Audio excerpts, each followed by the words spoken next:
যে গুলি চালানোটাই, গুলি চালিয়ে সমস্ত প্রতিবাদী মুখগুলোকে গুলিয়ে দেওয়াটাই বামফ্রন্টের একটা নীতি হয়ে দাঁড়িয়েছে। যদি প্রার্থী নির্বাচন হয়েছে তখন বিজেপিও সেলিব্রিটি ধরার পক্ষে ছুটেছিল। তারাও কিন্তু অনেকটা দূরে এগিয়ে গিয়ে অনুভব করেছে সমস্ত সেলিব্রিটি পলিটিক্যাল এলিমেন্ট হয় না। যারা পলিটিক্যাল এলিমেন্ট তারা রয়ে গিয়েছে, তাদের সেই ফিল্ডে রেখে দেওয়া হয়েছে। অনেকেই দল ছেড়ে বেরিয়ে গিয়েছেন, জাল পেতে কই মাছ ধরা হয়েছিল, কেটে বেরিয়ে গেছেন অনেকেই। তাতে শ্রাবন্তী মজুমদার ঠাকুমার ঝুলিয়েও যখন আসেন, পার্ণমিত্র আছেন। সতীনাথ প্রহরাজ একটি নির্দিষ্ট অডিটোরিয়ামে বসে ঠিক করে দিয়েছেন কোন কলেজের কে প্রিন্সিপাল হবে। এবং এই শিক্ষা জগতে অনিলায়নটা কোনো নতুন নবাগত শব্দ নয়। আমরা সবাইকে যে ভাবছি একদম ব্রহ্মচারী থেকে তারা সিপিএম করতে হঠাৎ করে ব্রহ্মচারী হয়ে হতে হতে খেয়াল করেননি কি হয়ে গেল, এ মতাবস্থা কোনোদিন সৃষ্টি হয়নি। কম দুর্নীতিগ্রস্ত ছিলেন না। আমি খুব চ্যালেঞ্জ করে বলছি, যদি মরিচ ঝাঁপির ঘটনা, যদি এরকম টেলিভিশন দুনিয়া বা আজকের মতন যদি হাতে হাতে মোবাইল থাকতো, তাহলে একটা মরিচ ঝাঁপির ঘটনাতেই বামফ্রন্ট সরকার পড়ে গেছে। একটা মরিচ ঝাঁপির ঘটনা, যে মমতার সরকার গণ আন্দোলনে গুলি চালাচ্ছে। বামফ্রন্ট সরকার যখন ক্ষমতায় এসেছিল তখন অন্যতম একটা শর্ত ছিল যে গণ আন্দোলনে গুলি চলবে না। সেই সব লোকটাও যখন সরকারি অফিসে যায় আর টেন্ডার পাওয়ার জন্য হাতে ক্যাশ বুঝে যায়, কিন্তু সে ততক্ষণ ঠিক আছে, কিন্তু ক্যাশ বোঝার পরেতেও বা ক্যাশ বুঝতে না পারলেও কিংবা টেন্ডারটা না পেলেই না, তখন সে দুর্নীতি হচ্ছে বলে চিৎকার করে। আমি একটা ভোট প্রক্রিয়া করবো, খুব ভালো কথা। সেই প্রক্রিয়া কে ভোট দেবে আমি স্থির করে দেবো। কারা ভোট দিতে পারবে না আমি স্থির করে দেবো। কিভাবে ভোট দেওয়া হবে, সেটা কতখানি ব্যানার ধরে হবে, কতটা পাখার হাওয়া দিয়ে হবে, আমি স্থির করে দেবো। আমি লোককে লাইনে দাঁড়িয়ে বলে দেবো তুমি নও মানে তুমি নও।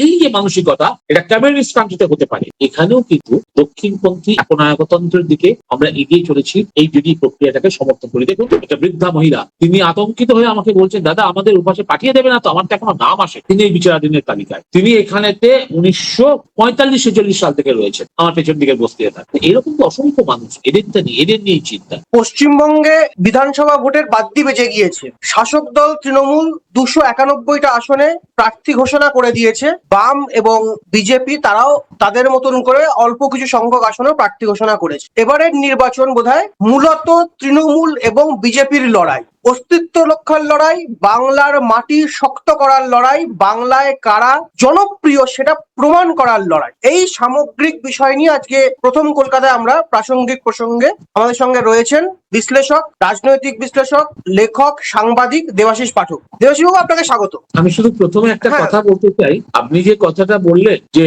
এই লড়াই তৃণমূল বনাম বিজেপির লড়াই, বিষয়টা মোটেই তা নয়। আমার দৃষ্টিতে আমি যে অনুভব করছি, যেটা আমার এই 50 জীবনে প্রথম অনুভববিদ্ধ বিষয়, যে এইটা যে একটা তৃণমূল কংগ্রেস বনাম একটা তথাকথিত সাংবিধানিক কিন্তু অগণতান্ত্রিক প্রতিষ্ঠান নির্বাচন কমিশনের লড়াই। এই লড়াইটা আদৌ তৃণমূল কংগ্রেস বনাম বিজেপি ইত্যাদির লড়াই নয়। আপনি প্রথমে একটা বলে দিলেন যে লড়াইটা তৃণমূল এবং সাংবিধানিক প্রতিষ্ঠানের বিরুদ্ধে লড়াই, নির্বাচন কমিশনের বিরুদ্ধে লড়াই। মানে আপনি সরাসরি যেন এসআইআর এবং অন্যান্য নির্বাচনী যে আচরণ বিধি, বিভিন্ন পদাধিকারীদের স্বরাষ্ট্র সচিব থেকে মুখ্য সচিবদের বদল, এইসবের দিকে আঙুল তুললেন বা দেখানোর চেষ্টা করলেন। এই প্রসঙ্গ থেকে যদি আমি একটু সরে আসার চেষ্টা করি, কালকে যে 291টা আসনে তৃণমূল প্রার্থীপদ ঘোষণা করলেন, তাতে বেশ কিছু পুরনো যারা বিধায়ক ছিলেন তাদের নাম বাদ গিয়েছে এবং তারপরেই দেখা যাচ্ছে তারা সরাসরি দলের শীর্ষ নেতৃত্বের বিরুদ্ধে ক্ষোভ প্রকাশ করছেন এবং পদ ছেড়ে দেওয়ার হুমকি দিচ্ছেন। যেখানে তৃণমূল নেত্রী মমতা ব্যানার্জি কিন্তু বলেছিলেন সবাইকে আসন দেওয়া সম্ভব হয়নি, যারা পাননি তাদেরকে আমরা বিবেচনা করবো, যারা হয়ে থাকে আর কি। অতীতে বিভিন্ন গণতান্ত্রিক দলেও দেখা গিয়েছে। তাহলে কি মনে হয় যে এই কোথাও তৃণমূলের একটা শীর্ষ নেতৃত্বের সঙ্গে নিচু তলার একটা বিভাজন তৈরি হয়েছে? আমার স্মৃতি যদি বিশ্বাসঘাতকতা না করে, তাহলে মমতা বন্দ্যোপাধ্যায় তৃণমূল কংগ্রেস প্রতিষ্ঠা করবার পরে কলকাতা পুরসভা নির্বাচন হয়েছিল। সেখানে আমরা এও দেখেছিলাম ওয়ার্ডে বিভিন্ন ওয়ার্ডে, কলকাতার সব ওয়ার্ড নয়, কিন্তু সেখানে বিভিন্ন ওয়ার্ডে তৃণমূল বাঁচাও বলে একটি কমিটি করে তার প্রতিষ্ঠান, সেই কমিটির সদস্যরা নিজেদের প্রার্থীপদ পেশ করেছিলেন, দাঁড়িয়েছিলেন। সেই দিনের সেই 9-এর দশকের সেই ঘটনা থেকে আজ এই 2026-এ এই পর্যন্ত সেই সব তৃণমূল বাঁচাও কমিটির লোকজন কোথায় জানি না, সেই কমিটি কোথায় জানি না। কিন্তু মমতা বন্দ্যোপাধ্যায় এবং তৃণমূল কংগ্রেস রয়ে গিয়েছেন শত বিরোধিতা সত্ত্বেও। তখন তো মমতা বিরোধী, এবং মোটেও এরকম নয় যে বাংলা জুড়ে তৃণমূলের হাওয়া ছিল। তৃণমূল তখন প্রবল ভাবে একদম বিরোধী পক্ষ এবং অনেক সময় কোন ঠাসা বাম দাপট, লাল দাপটের সেই দিনগুলোতে। সেই পরিস্থিতি সামনে রেখে বলছি যে শীর্ষ নেতৃত্বের সঙ্গে নিচুতলার পদলোভীদের এই যে বিভাজন, এই যে বিভেদ, দক্ষিণপন্থী দলে এটা স্বাভাবিক। এখন তো এই বদলোক দেখা যাচ্ছে বামপন্থী দলেতে। আগে শরিকি বিবাদ দেখেছি, এখন মালদাতে তামান্নার মায়ের প্রার্থী পদ নিয়ে সেখানে কালীগঞ্জে সমস্যা হচ্ছে। এই যে ব্যাপারটা, এই যে মানুষের মনের মধ্যে যে নিজস্ব যে একটা আশা আকাঙ্ক্ষা থাকে এবং সেটা পূরণ না হলেই নিজের পেছনে কতটা জোর আছে এটা না বুঝে যে বিদ্রোহ করার বিষয়টা, এটা নতুন কিছু নয়। অতীতে আবার এরকম ঘটনাও ঘটেছে যে এই সমস্ত কিছু কিছু কালিদাস, বিশেষ করে কংগ্রেসী রাজনীতিতে, তারা নিজের গাছে বসে নিজের ডালটা নিজেরাই কেটেছেন। অন্তর্ঘাত করে এই পশ্চিমবাংলার মাটিতে বোলপুর কেন্দ্র থেকে সোমনাথ চট্টোপাধ্যায়ের বিরুদ্ধে প্রার্থী হওয়া সিদ্ধার্থ শঙ্কর রায়কে হারিয়ে দেওয়া হয়েছিল। আমি এরকম কংগ্রেসী নেতাদের সেই সময় দেখেছি, তখন তারা তাবড় কংগ্রেসী নেতা ছিলেন। আমি তখন সাংবাদিকও নয়, ক্ষুদ্র ছাত্র রাজনীতি করা লোক, তো সেই হিসেবে দেখেছি যে তারা কলকাতায় এসে বলছেন নিজেদের ঘনিষ্ঠ মহলে, অনুগত বৃত্তে, বুঝিয়ে দেবো, মানুদাকে বুঝিয়ে দেবো। আর মানুদা মানে সিদ্ধার্থ শঙ্কর রায়ের সামনে প্রায় গদগদ হয়ে জোর হস্তে হয়ে বলছেন যে দাদা জিতছ, দাদা প্রচার করেছি, ইত্যাদি ইত্যাদি। এইসব দক্ষিণপন্থী রাজনীতিতে একদমই নতুন কিছু নয়। যেটা দেখার সেটা হচ্ছে যে কিভাবে এটা বামপন্থী রাজনীতিতে অনুপ্রবিষ্ট হলো। কারণ এই অনুপ্রবিষ্ট হওয়ার মারাত্মক প্রত্যেকের ব্যক্তিগত একটা আকাঙ্ক্ষা আছে। প্রত্যেক ব্যক্তি আকাঙ্ক্ষাকে মর্যাদা দেয়া একটা দলের পক্ষে, সে গণতান্ত্রিক হোক অগণতান্ত্রিক হোক, কোনো দলের পক্ষেই সম্ভব নয়। যা সম্ভব নয় বলে যা হয়েছে হয়েছে। এবং প্রার্থী পদের বিষয়তে যেহেতু শীর্ষ নেতৃত্ব সিদ্ধান্ত নিয়েছে, এটা কিন্তু জেলা স্তরে সিদ্ধান্ত হয়েছে না, রাজ্য স্তরে আলোচনা হয়েছে, সিদ্ধান্ত কিন্তু শীর্ষ নেতৃত্ব নিয়েছে। সুতরাং এই সিদ্ধান্তে যদি কোনো ভুল থেকে থাকে, স্বাভাবিকভাবে তার দায়ভার অবশ্যই শীর্ষ নেতৃত্ব বহন করবেন, আর যদি ঠিক হয়ে থাকে সেটা আগামীকাল বলে দেবেন। একদমই, আপনি যে বিষয়টা আসলেন যে প্রার্থীপদ শীর্ষ নেতৃত্ব ঠিক করেছে, এবারের প্রার্থীপদে সবকিছু বাদ দিলে দুটো বিষয় যেন সরাসরি চমকপ্রদ। এক, সাংবাদিকদের এর আগেও দল প্রার্থী করেছিল, বিশিষ্ট দুই সাংবাদিককে প্রার্থী করা, কুণাল ঘোষ এবং দেবদীপ পুরোহিত। এবং আশ্চর্যজনক ভাবে এবারের প্রার্থী পদে সেলিব্রিটি, মানে টলিউডের বহু সেলিব্রিটি যারা মনে করা হয়েছিল প্রার্থী হবেন, বা গায়ক শিল্পী, যেমন ধরি ইমন, যেমন ধরি পরমব্রত, বারবার আলোচনায় এসছে তারা নাকি প্রার্থী হবেন। কাঞ্চন মল্লিক উত্তরপাড়া থেকে আগেরবার বিধায়ক হয়েছিলেন, এরকম প্রচুর নাম বাদ গিয়েছে। আবার সাংবাদিকদের দায়িত্বে এনেছে। প্রথম দুটো প্রশ্ন, সাংবাদিকদের এই দায়িত্বে আনাটাকে কুণাল ঘোষের মতন এরকম একটা, মানে যাকে বারবার তৃণমূল এগিয়ে দিয়েছেন দলের লড়াইতে এবং বিভিন্ন ইস্যুতে প্রায় একা লড়াই করে গিয়েছেন, এরকম মানুষকে সাংবাদিককে প্রার্থী করাটা কিভাবে দেখছেন? এবং এই সেলেবদের বাদ দেওয়াটা সেটা কিভাবে দেখছেন? সাংবাদিকদের কিভাবে দেখছেন? প্রথমেই বলি, যদি গায়ক, অভিনেতা, এই অভিনেতাদের রাজনীতিতে আসা, এটা দক্ষিণ ভারতীয় রাজনীতিতে একটা ট্রেন্ড, একটা ঘটনা। মানে শুধু অভিনেতা নয়, চলচ্চিত্র শিল্পের সঙ্গে টলিউড বলতে আমরা এখন টালিগঞ্জকে বুঝি, কিন্তু টলিউড তো আসলে তামিলনাড়ুর যে চলচ্চিত্র সেই ব্যাপারটা, সেই বাস্তুতন্ত্রটাকে বোঝায়। সেই হিসেবে দক্ষিণ ভারতীয় রাজনীতিতে এই চলচ্চিত্র অভিনেতা অভিনেত্রীদের আগমনটা কোনো নতুন বিষয় নয়। তারাই তাদের জনপ্রিয়তা, লোকপ্রিয়তাটাকে রূপান্তরিত করেছেন রাজনৈতিক পুঁজি হিসেবে। আর একটা বিষয় এখানে উল্লেখ করি, আমার মনে আছে, সাহাবুদ্দিনের বিরুদ্ধে কিষানগঞ্জে দ্য টেলিগ্রাফ পত্রিকা তদানীন্তন সম্পাদক এমজি আকবরকে তুলে নিয়ে গিয়ে, I do repeat, তুলে নিয়ে গিয়ে রাজীব গান্ধী প্রার্থী করেছিলেন। টেলিগ্রাফ পত্রিকায় পরের দিনকে এমজি আকবরের এডিটোরিয়াল ফার্স্ট পেজে প্রকাশিত হয়েছিল। তার শেষ লাইনটা এরকম ছিল, যদি খুব ভুলে না গিয়ে থাকি, as a human being I may have a quota of faults, as a human being, মানুষ হিসেবে, I may have a quota of fault, আমারও প্রচুর দোষ ত্রুটি আছে, but communalism and cowardice is not one of them. কিন্তু কাপুরুষতা এবং সাম্প্রদায়িকতা সেগুলোর মধ্যে অন্তর্গত নয়। অর্থাৎ কাপুরুষতা, আমি কাপুরুষ নই এবং সাম্প্রদায়িক নই, এই ভাবমূর্তি নিয়ে শাহাবুদ্দিনের বিরুদ্ধে কিষানগঞ্জের মাটিতে, কিষানগঞ্জ আমাদের উত্তরবঙ্গ দিয়ে যেতে গেলে পরে যদিও, কিন্তু কিষানগঞ্জ বিহারে, তখন কিন্তু প্রথম এসেছিলেন এমজি আকবর। আমরা আহ্লাদিত, উৎসাহিত এবং চমৎকৃত, আক্ষরিক অর্থে চমৎকৃত হয়েছে। এমজি আকবরের মধ্যে প্রথিতযশা সাংবাদিক, তারপরে আরো বহুজন সাংবাদিক, সর্বভারতীয় সাংবাদিক বিভিন্ন সময় রাজনীতিতে এসেছেন। কদিন আগে আমরা এই তৃণমূল কংগ্রেসকেই রাজ্যসভায় প্রার্থী করে সাগরিকা ঘোষকে পাঠাতে দেখেছি। যে সাগরিকা ঘোষ সাংবাদিক জীবনেতে মমতা বন্দ্যোপাধ্যায়ের ক্ষেত্রে উপদ্রবের কারণ হয়েছে, তৎসত্ত্বেও সেটা তিনি তার মতন করে বুঝেছেন, তার মতন করে বিষয়টাকে দেখেছেন এবং তাকে ওখানে পাঠিয়েছেন বাংলার কথা বলতে, মানুষের কথা বলতে। বাংলা শুধু নয়, মানুষের কথা। যে লোকগুলো বাদ গেছে সারে এসআইআর তারা তো শুধু বাংলা বলে নয়, গণতান্ত্রিক প্রক্রিয়াতে একটা কুঠারাঘাত হয়েছে। এবং যদি আবার বলছি, সমাজের বিভিন্ন স্তরের প্রতিনিধিত্ব যে কোনো সময়তে নির্বাচনী প্রক্রিয়ায় যদি তারা অংশগ্রহণ করে এবং তারা যদি জনগণের দরবারে যায়, সেটা কাঙ্ক্ষিত। আপনি রাষ্ট্রবিজ্ঞানের ছাত্র হিসেবে নিশ্চয়ই জানেন যে জেস মিল একদা খুব জোরের সঙ্গে বলতেন যে শুধুমাত্র যাদের সম্পত্তি আছে, অর্থাৎ যারা সম্পত্তি কর দেয়, তারাই শুধু ভোটাধিকার। তখন এটাকে এই সর্বজনীন ভোটাধিকারের বিরুদ্ধে, এই মতবাদের বিরুদ্ধে, এই মতটার বিরুদ্ধে, এই তত্ত্বের বিরুদ্ধে, তত্ত্বটাকে খারিজ করার পক্ষে একটাই কথা ছিল, এটা হলে তো সমাজের একটা অংশ বাদ চলে যাবে, তাহলে সর্বশ্রেণী সর্বস্তরের স্বার্থ রক্ষিত হবে কোন প্রণোদনায়। সেই প্রেক্ষিতে যারা কর দেয় না, যারা নিষ্কর জমি ভোগ করে কিংবা যারা জমি পায় না, জমির মালিকানায় যাদের নেই, ভূমিহীন মানুষ যারা, তাদেরও ভোটাধিকার স্বীকৃত হয়েছে সর্বজনীন ভোটাধিকারে। সর্বজনীন ভোটাধিকার যদি স্বীকৃত হয়, তাহলে সর্বজনীন ভোট প্রার্থী নয় কেন? উল্টো দিকে পিরামিডটা উল্টে দেখি। সেই হিসেবে কুণাল ঘোষের মতন সাংবাদিক, এমনকি জগন্নাথ চট্টোপাধ্যায়ের মতন প্রাক্তন সাংবাদিক, এরা সবসময় স্বাগতম। আর একটা কথা, সেটা হচ্ছে যে কুণাল ঘোষ এই লোকটি, এই মানুষ, এই ব্যক্তিত্বটি বহুকাল ধরে দেখা যাচ্ছে যে ইনি কোনো না কোনো ভাবে রাজনৈতিক প্রক্রিয়ার সঙ্গে যুক্ত। যদি অতীতের স্মৃতি রোমন্থন করি, তাহলে ইনি সেই ব্যক্তি যিনি একদা কংগ্রেসের ইস্তাহারও লিখে দিয়েছেন। ইনি সেই ব্যক্তি, সেটা আমার সকর্ণে শোনা, আমার অভিজ্ঞতা। এখন কলেন্টরের রাজনীতি থেকে সরে গেছেন, একজন আইনজীবী, বিশিষ্ট আইনজীবী কলকাতা হাইকোর্টের।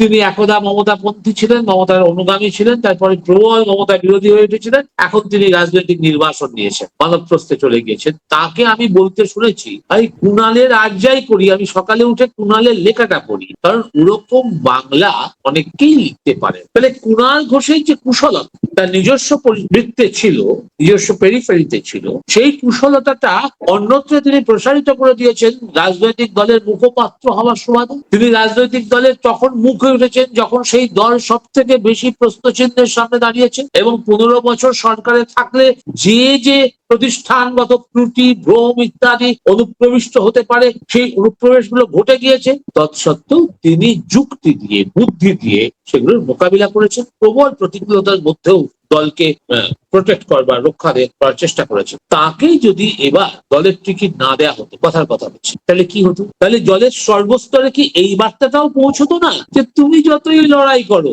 টিকিট অন্য ঘরে যাবে, টিকিটের জন্য অন্য ক্যান্ডিডেট আছে, টিকিটের জন্য তোমাকে এমপি ছেলে হতে হবে, টিকিটের জন্য তোমাকে বহুদিন ওই সিটে জিতে আসা এমএলএ এর উত্তরাধিকার হতে হবে, তাছাড়া টিকিট পাওয়া যাবে না। ভাই দেখলাম তো, এই দেখো না কুণাল ঘোষকে, তখন এই কথাটাই বলতো। সুতরাং সাংবাদিকদের এই রাজনীতিতে আসা ইত্যাদি, এবং উল্টো দিকেতে জগন্নাথ চট্টোপাধ্যায় ইত্যাদিরা আছেন বলে এটাতে ইয়ে করার কিছু নেই। এটা স্বাভাবিক, এটা একটা প্রক্রিয়া। স্বাভাবিকভাবে তারাও মানুষ, রক্ত মাংসের মানুষ। তাদের চিন্তা দর্শনে কোনো ত্রুটি থাকতে পারে, তাদের চিন্তা দর্শনে কখনো কোনো সাময়িক পরিস্থিতির চাপে বা প্রতিবেশের প্রভাবে বিচ্যুতি ঘটতে পারে, কিন্তু মূলত তারা যেহেতু সমাজের একটা নির্দিষ্ট স্তর এবং জনমত গঠনের ক্ষেত্রে একটা বড় ভূমিকা পালন করেন, সুতরাং স্বাভাবিকভাবেই জনমত গঠনের যে মূল প্রক্রিয়া, মূল ধারা, রাজনৈতিক দলে থাকা এবং আসা, সেখানে তাদের অনুপস্থিতিটা কখনোই কাম্য না। এদিক থেকে দেখবেন অস্বাভাবিকত্বের কিছু নেই। আর এই সেলেবদের কমানোটা, সেলেবদের কমানোটার ক্ষেত্রে আমার ব্যক্তিগত অভিমত, আমি ভুল হতে পারি, আমি দলের, রাজনৈতিক দলের নিজস্ব লাইন থাকতে পারে। দেখুন শীর্ষেন্দু বাবু, আপনি লক্ষ্য করে দেখবেন এর আগেতেও যখন প্রার্থী নির্বাচন হয়েছে, গত ইলেকশন বিধানসভাতে প্রার্থী নির্বাচন হয়েছে, তখন বিজেপিও সেলিব্রিটি ধরার পক্ষে ছুটেছিল।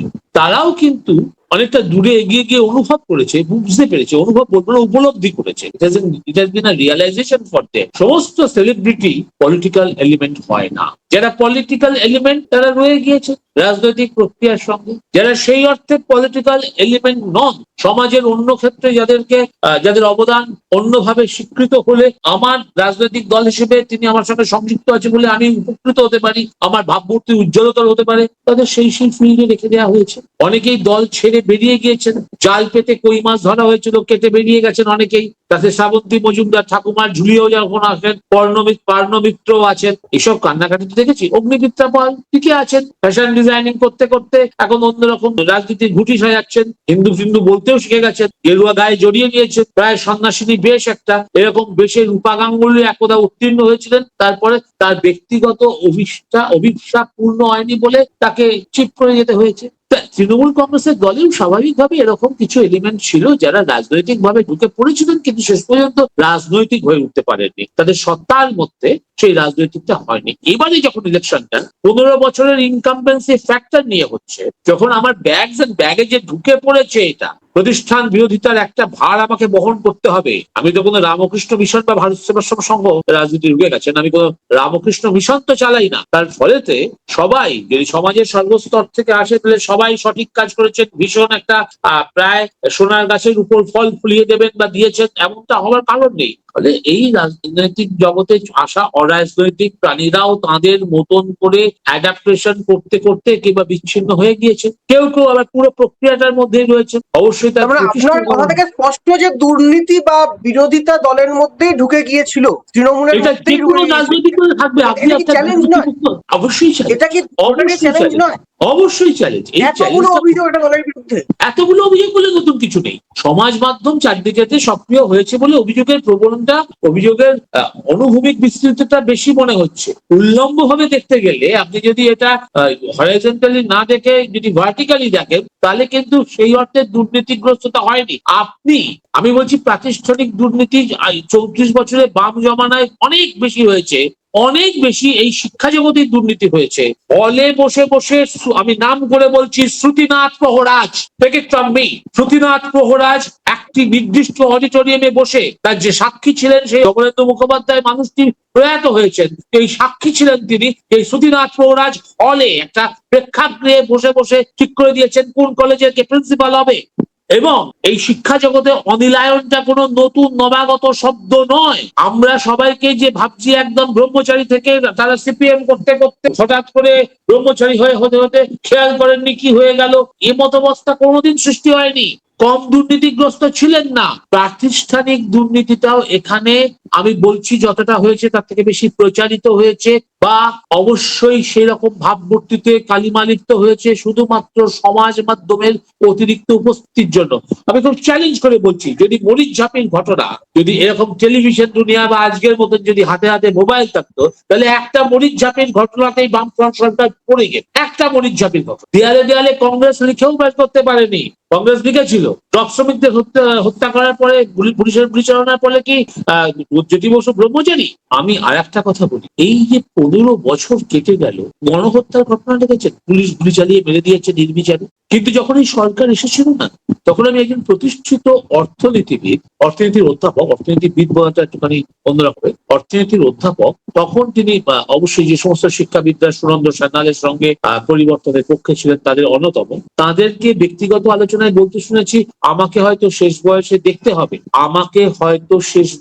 হবে, তিনি প্রয়াত হয়েছেন, যে মমতার সরকার গণ আন্দোলনে গুলি চালাচ্ছে। বামফ্রন্ট সরকার যখন ক্ষমতায় এসেছিল, তখন অন্যতম একটা শর্ত ছিল যে গণ আন্দোলনে গুলি চলবে না।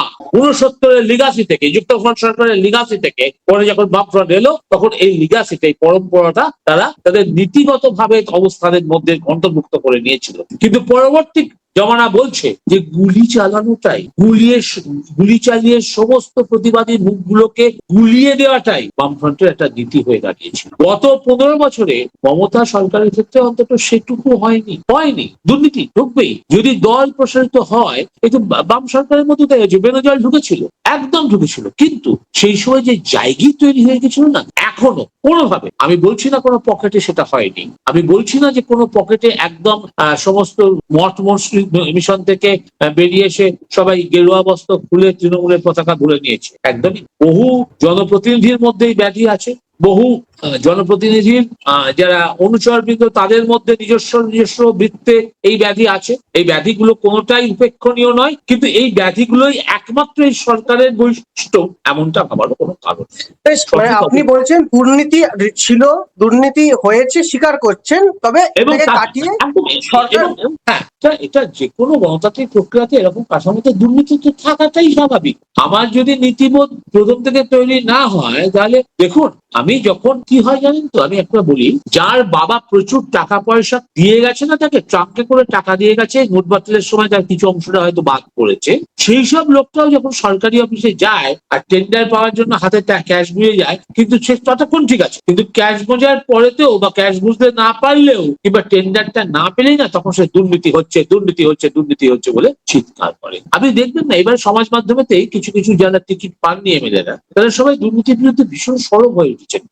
কিন্তু সবাই তো যে স্তর থেকে সমাজের আসেন না, তারা একটা ইউটোপিয়ান কল্পনা নিয়ে আসে আর ভাবেন তাদের হাতে হাতে ম্যাজিক ওয়ান্ড, একটা জাদু দণ্ড আছে, যে জাদু দণ্ড প্রয়োগ করলে সমস্ত ব্যাধি বিমুক্ত একটা সমাজ গড়ে উঠবে, আর সেই সমাজে তিনি একদম তার সামন বিতরণ করবেন, তার জ্ঞানাবলী বিতরণ করবেন, এবং সমাজটি সেইভাবে গঠিত হবে। এরকম ভাব থাকা ভালো। এরকম ভাবাদর্শ না থাকলে, এরকম চিন্তা ভাবনা না থাকলে আমাদের অগ্রগতিও সম্ভব নয়। কোথাও তো একটা মানসিক অবস্থান থাকে, সাধারণ স্তর থেকে একটা এলিভেশন থাকা দরকার। এই অর্থে ভাবধারাটা অত্যন্ত ভালো। কিন্তু আমি কলমজীবী লোক, আমি রঘুচন্দ্রের হাড় দিয়ে আমার শরীর তৈরি করেছি। আমি বলাগারে বিভিন্ন তথাকথিত দুর্নীতির বিরুদ্ধে লড়েছি। এই কথাগুলো যদি কেউ জোর গলায় বারবার সমাজ মাধ্যমে লেখেন, তখন আমার আরেকটা কথা মনে পড়ে যায়। দুটো কথা, একটা না দুটো কথা। আপনি সবকিছু করেছেন, কিন্তু আপনাকে যে এই আইনি প্রক্রিয়ার মধ্যে, আইন গঠনের প্রক্রিয়ার মধ্যে অন্তর্ভুক্ত করা, সেটাও তো এই মমতা বন্দ্যোপাধ্যায় তার, আমি যদি বলি ব্যক্তিকেন্দ্রিক দল, সেই ব্যক্তিকেন্দ্রিক দলের ক্ষেত্রেই করেছিলেন। তার পছন্দ অপছন্দকে মর্যাদা দিয়ে আপনাকে ঢুকিয়ে নিয়ে এসেছিলেন। আপনি মানাতে পারেননি, এই ইকোসিস্টেমে অ্যাডজাস্ট হননি, বেরিয়ে গেছেন ওকে। মানিক বন্দ্যোপাধ্যায়ও ওই ইকোসিস্টেমে অ্যাডজাস্ট হননি, যেখানেতে উনি হয়েছিলেন, বলুন, যখন কমিউনিস্ট পার্টি চ্যালেঞ্জ হয়েছিল, হননি, তাকে কমিউনিস্ট পার্টি বার করে দিয়েছিল। সুতরাং এটা নতুন কিছু, একদমই নতুন, একদমই, মানে আপনার কথার এবং এই যে কবির সুমন, আপনার মনে থাকতে পারে, সেটি যদি বিস্তৃতি রাজনীতি না করে, সেটা হচ্ছে যে এই কবির সুমন যখন এই শোভন চট্টোপাধ্যায়ের সঙ্গে কিরকম ভাবে একটা বিতর্কে জড়িয়ে পড়েছিলেন, চিন্তা করে দেখুন। কিন্তু এখন কি আপনি কবিরের গলাতে সেই সুরটা পান? না। এটা একটা অনুভব বেদ্য বিষয় যে আমি যে আদর্শের জন্য, যেটা বৃহত্তর স্বার্থের জন্য লড়াইটা করছি, তাতে এই ধরনের ছোট ছোট ত্রুটি বিচ্যুতি গুলো আমার হয় মেনে নিতে হবে, নয় আমাকে মানিয়ে নিতে হবে, নয় আমাকে সবসময় এই ছাতা হাটে পরিষ্কার চলে যেতে হবে। মাও তো আর এমনি বলেননি সদর দপ্তরে কামান দাও, সেটা তো এই সবসময় অবস্থানগত পরিবর্তনের জন্য। আরো একটা বিষয়, এই যে দুর্নীতি, যদি তার কেন্দ্রে যদি অর্থ থাকে এবং সেটা যদি দলগত স্বার্থে ব্যবহৃত হয়, সেটাও কিন্তু ভারতীয় রাজনীতিতে মনে রাখা দরকার। যদি নির্বাচন প্রক্রিয়াতে এই অর্থের যোগানটা যদি একেবারে থেকে আসতো, নির্বাচন কমিশনের মতো কোন সংস্থা থাকে, আমি তো নির্বাচনী বন্ড করে দুর্নীতি করেছি, তখন তো কেউ বলছেন না। আমি তো টাকা তুলেছি জোর গলায়, যেটা আইনি বৈধ প্রক্রিয়া শিল্পপতিদের কাছে, এবং তাদের বিশেষ সুবিধা পাইয়ে দিয়েছি আমার ক্রোনি ক্যাপিটালিস্টদের উপর, তখন তো এত প্রশ্ন উঠছে না। এইটা হচ্ছে একটা পারসেপশন তৈরি করার, সেই পারসেপশন তৈরির খেলাতে এটা মনে হচ্ছে ভীষণ দুর্গন্ধময়, ভীষণ দুর্নীতিগ্রস্ত। যারা কলকাতাতে ডিম পারবেন না, অন্য শহরে চলে যাবেন বলে কেঁদেছিলেন, তাদের মধ্যে এরকম একটা পারসেপশন ক্রিয়েট করেছিল। তারা যখন রাস্তায় রাত্রিবেলা বাচ্চার হাত ধরে বেরিয়ে পড়েছিলেন, তখন তো তারা অন্তর থেকে জিজ্ঞাসা করেছেন যে এই রাত দখলের মিছিলেতে যদি পুলিশ লাঠি চালায়, তাহলে কি আমি দ্বিতীয় দিনে বেরোবো? সেই জোর, সেই জেদ কি আমার মধ্যে আছে? না, এটাই স্বাভাবিক প্রক্রিয়া। সুতরাং এই যে আওয়াজ উঠছে, এটা ঠিক আছে, এটা উঠবে, এটা ওঠাটাই স্বাভাবিক, এর মধ্যে কোনো অস্বাভাবিকত্ব নেই। কিন্তু একই সঙ্গে এটাও সত্য যে এটাকে সরাসরি ভাবে এটা একটা অনপনীয় প্রক্রিয়া, এটাকে সরাসরি ভাবে এক্ষুনি মুছে ফেলা যাবে, একটা দুর্নীতিমুক্ত ভারতবর্ষ তৈরি হয়ে যাবে, সর্বস্তরের কাঠামো থেকে দুর্নীতি বলে কিছু থাকবে না, সবাই একদম সুনীতি হয়ে যাবে, তা তো হয় না। বাস্তব, মানে আপনার কথা রেস্টে যদি বলতে হয়, তাহলে তিনটে পয়েন্ট আছে: দুর্নীতি ছিল, আছে, থাকবে, তার মধ্যে দিয়ে আমাদের এগোতে হবে। তৃণমূল, বিজেপি, সিপিএম যারাই আসুক, দুর্নীতির কোনোভাবে না কোনোভাবে জড়িয়ে পড়বে, সেখান থেকে শুদ্ধিকরণের মাধ্যমে এগোতে হবে। সেটাই বোধহয় এবারে সরকারের, এবারে নতুন যে ভোট প্রক্রিয়া হয়ে যে সরকার আসবেন বা যারা ক্ষমতায় রয়েছেন তাদের কাছে চ্যালেঞ্জ, তৃণমূলের কাছেও একটা চ্যালেঞ্জ হয়ে থাকবে। যদি আপনাকে একদম নির্দিষ্ট করে বলা হয় 294টা, কটা কে পেতে পারে? না, এখন এই পক্ষে বলা সম্ভব নয়। আমি সারা পশ্চিমবঙ্গ ঘুরে দেখিনি। আশা করা যায় বা চারদিকের হাওয়া দেখে যা মনে হচ্ছে যে সাধারণ সংখ্যাগরিষ্ঠতা তৃণমূল কংগ্রেসের পক্ষেই থাকবে। আর সেখানে তাদের নেত্রী তাদের মতন করে হিসেব করে বলেছেন 226, এই প্রক্রিয়ার মধ্যেও আমি নেই। হ্যাঁ, সুতরাং এইটা এখনই দাঁড়িয়ে সবে তালিকা ঘোষণা হয়েছে, তার থেকে এটা বেরিয়ে আসা একদমই সম্ভব নয়। আমার এখনো পর্যন্ত যা মনে হচ্ছে অনুমান সাপেক্ষে, সেটা হচ্ছে যে হার জিতের ব্যবধানটা কিন্তু কমবে। আর একটা জিনিস, এটা অনেকটাই নির্ভর করবে, মানে বিজেপির আসন বাড়বে বলছেন? হার জিতের ব্যবধান মানে আসন বাড়ার ক্ষেত্রে বলছে, পার সিটেতে মার্জিনের, সিট ওয়াইজ মার্জিনের, সেই ক্ষেত্রে কম বাড়ার কথা। আর যে শেষ প্রশ্ন যেটা দিয়ে আপনি শুরু করেছেন, হ্যাঁ। সংবিধান, নির্বাচন কমিশন, তার বিরুদ্ধে তৃণমূল কংগ্রেসের লড়াই বা একটা সরকার, একটা রাজনৈতিক দলের লড়াই। আমি আবার বলছি, সংবিধান বা তৃণমূল কংগ্রেসের লড়াই কিন্তু সংবিধানের বিরুদ্ধে নয়, সংবিধানগত প্রতিষ্ঠানের অসাংবিধানিক কার্যকলাপের। কালকে যে মমতা বন্দ্যোপাধ্যায় বলেছেন, সেটা ব্যক্তিগতভাবে আমি ভীষণ তার সঙ্গে সহমত পোষণ করি। ভাই, এতই যদি তোমার করার আছে, তুমি মঞ্চ বেঁধে মিটিং করছো না কেন? আমি একটা ভোট প্রক্রিয়া করবো, খুব ভালো কথা। সেই প্রক্রিয়া কে ভোট দেবে আমি স্থির করে দেবো। তারা ভোট দিতে পারবে না, আমি স্থির করে দেবো। কিভাবে ভোট দেওয়া হবে, সেটা কতখানি ব্যানার ধরে হবে, কতটা পাখার হাওয়া দিয়ে হবে, আমি স্থির করে দেবো। আমি লোককে লাইনে দাঁড়িয়ে বলে দেবো, তুমি নও মানে তুমি নও।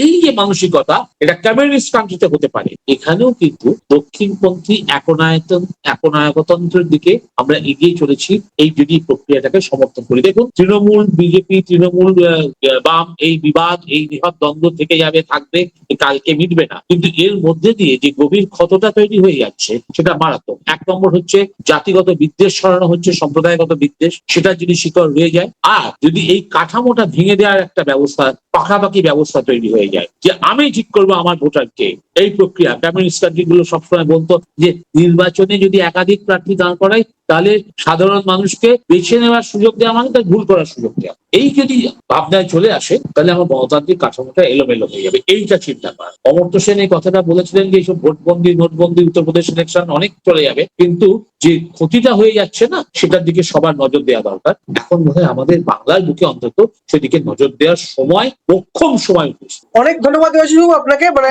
সবে ভোটের দিন ঘোষণা এবং প্রার্থীপদ ঘোষণা শুরু হয়েছে, অনেকটা পথ আমাদের চলতে হবে এবং আরো অনেক নতুন নতুন বিষয় এগিয়ে আসবে, নতুন নতুন বিষয় সামনে আসবে। সব থেকে বড় কথা, 60 লক্ষ ভোটারের ভবিষ্যৎ, এটা বোধহয় একটা মানে বড় চ্যালেঞ্জ, বড় প্রশ্ন চিহ্ন হয়ে রয়েছে। এটাই বড় চ্যালেঞ্জ, এটাই বড় চ্যালেঞ্জ। কোন দিকে এগোচ্ছে? আমি তো বলছি যে জ্ঞানেশ কুমার অপসৃত হলেন কি তার পদে থেকে গেলেন, সেটা কথা নয়। এই যে বিরোধী পক্ষরা তাকে অপসারণ প্রক্রিয়া চালানোর জন্য যে নোটিশটা এনেছেন, তার প্রেক্ষিতে যে আলোচনা বা চারদিকে যে উঠে আসছে এই সাংবিধানিক প্রতিষ্ঠানের নিরপেক্ষতা নিয়ে, এটাই বড় কথা। এটা আপনি দেখুন, যারা তথাকথিত উচ্চবিত্ত, আপনি আবাসনের কোনো প্রভাব দেখতে পাবেন। তাদের একটা নিজস্ব বৃত্তে, নিজস্ব ঘরে বাস, কিন্তু বস্তির মানুষ আশঙ্কিত। আমার বাড়ির যিনি গৃহকর্মী, যিনি পরিচারিকা আছেন, এটা বৃদ্ধা মহিলা, তিনি আতঙ্কিত হয়ে আমাকে বলছেন, দাদা আমাদের উপাসে পাঠিয়ে দেবে না তো? আমার তো এখনো নাম আসে। তিনি এই বিচারাধীনের তালিকায়। তিনি এখানেতে 1945-46 সাল থেকে রয়েছেন, আমার পেছন দিকের বস্তিতে থাকতে। এরকম তো অসংখ্য মানুষ, এদের নিয়েই চিন্তা। লড়াইটা কিন্তু এদের স্বার্থ। ঠিক এই দিকেই আমরা নজর রাখবো। আরো অনেক প্রাসঙ্গিক প্রসঙ্গ নিয়ে আমরা আসবো আগামী দিনে। আরো নতুন নতুন বিষয় আসবে। আমাদের আলোচনা, আমাদের মন্তব্য, আমাদের বিশ্লেষণ কেমন লাগছে আমাদের কমেন্ট বক্সে লিখে পাঠান। আমাদের মতামতের সঙ্গে, আমাদের বিশ্লেষণের সঙ্গে, দেবাশিস বাবুর মন্তব্যের সঙ্গে সহমত বা বিরুদ্ধমত যাই হন না কেন, আমাদের লিখে জানান। আর আপনাদের মন্তব্যই আগামী দিন আমাদের আরো অনেক এমন অনুষ্ঠান করতে উৎসাহিত করবে। আজকের মতন অনেক ধন্যবাদ, নমস্কার। ভালো থাকবেন।